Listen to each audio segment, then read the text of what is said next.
Boa tarde a todos. Quero agradecer a vossa presença neste dia da sessão extraordinária desta academia. Temos aqui o professor Dr. Paulo Otero, que vem terá mais tempo para poder explicar o que é esta ideologia de género, não é? Eu pedia agora a um dos nossos académicos para apresentar o tema que hoje nos traz. Enfim, eu vou adiantar muito pouco, apenas dizer que de facto pode ter diversas perspectivas de abordagem, constitucional, administrativa, etc. É sempre mau quando uma teoria se transforma numa ideologia, seja ela qual for. E nesse sentido, aquilo que nos tentam impor hoje, com esta que começou por ser uma teoria da igualdade de género e que à partida é inocente se apenas a virmos na perspectiva da igualdade entre homem e mulher, que obviamente em termos de direitos e deveres haverá com certeza muitos, ou a maioria de todos os direitos e deveres, ou todos os direitos e deveres devem ser iguais, independentemente do sexo, seja feminino ou masculino, mas isto que é um princípio, digamos assim, tão básico, foi transformado hoje numa verdadeira ideologia, que é imposta nas escolas, que é imposta toda a hora nas notícias, que é imposta nos programas de diversão, inclusivamente, e que, afinal, acaba por se transformar, de facto, muito subrepticiamente, em algo perfeitamente, digamos, nessa parte perfeitamente opinável, porque é o foro íntimo de cada um que está em causa e, portanto, cada um deveria poder escolher a educação que quer dar ao seu filho, aos seus filhos, etc, e que, no fim de contas, acaba por ser um pouco ou demasiado comprometida com esta ideia. Sobre isto, enfim, eu deixo, portanto, a palavra ao nosso ilustrador. Penso que, muito melhor do que eu, poderá dizer-vos mais coisas sobre isto. E o tema da identidade de género tem sido introduzido numa curiosa confluência entre o pensamento marxista, em que estão em causa os oprimidos e os opressores, e, simultaneamente, o pensamento liberal, se quiserem neoliberal, em matéria de costumes, de matriz norte-americana. É mais fácil combater o preconceito, é mais fácil combater as ideias conservadoras nas crianças do que nas pessoas com mais idade, como nos adultos. E esta lei pode ser vista, eu diria, sob 4 perspectivas diferentes. Porque, no fundo, a ideologia do género, tal qual aqui é plasmada, suscita, dizia-vos eu, estas 4 ângulos diferentes de análise. O primeiro ângulo de análise é saber se o Estado pode, se o Estado deve ter interferência ideológica no âmbito da educação.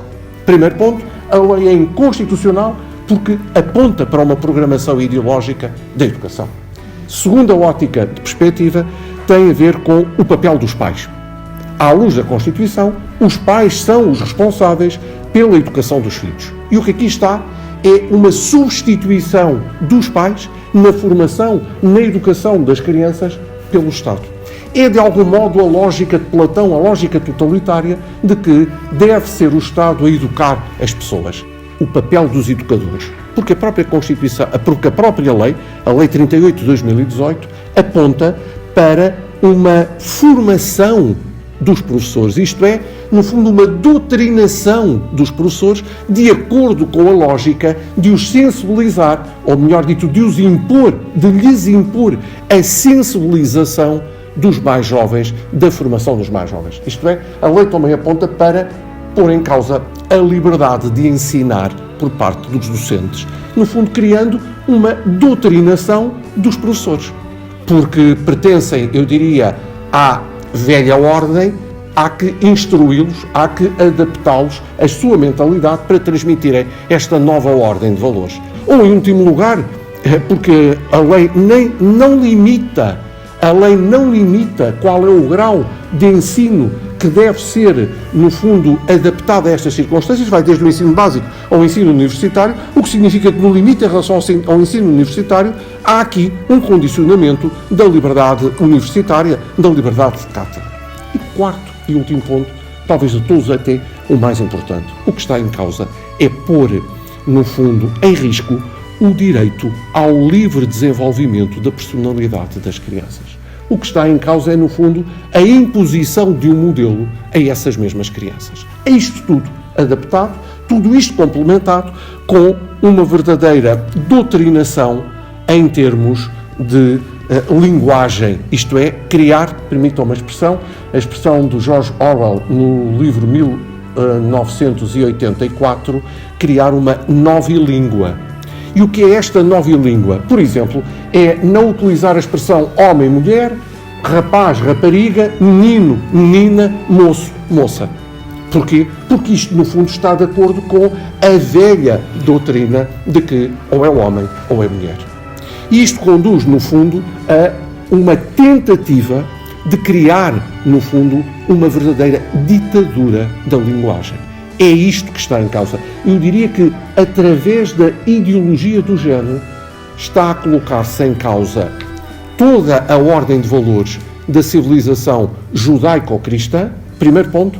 Está a pôr em causa o princípio da liberdade de ensino por parte dos pais na formação dos filhos. E, por último, está a pôr em causa o direito ao livre desenvolvimento das crianças.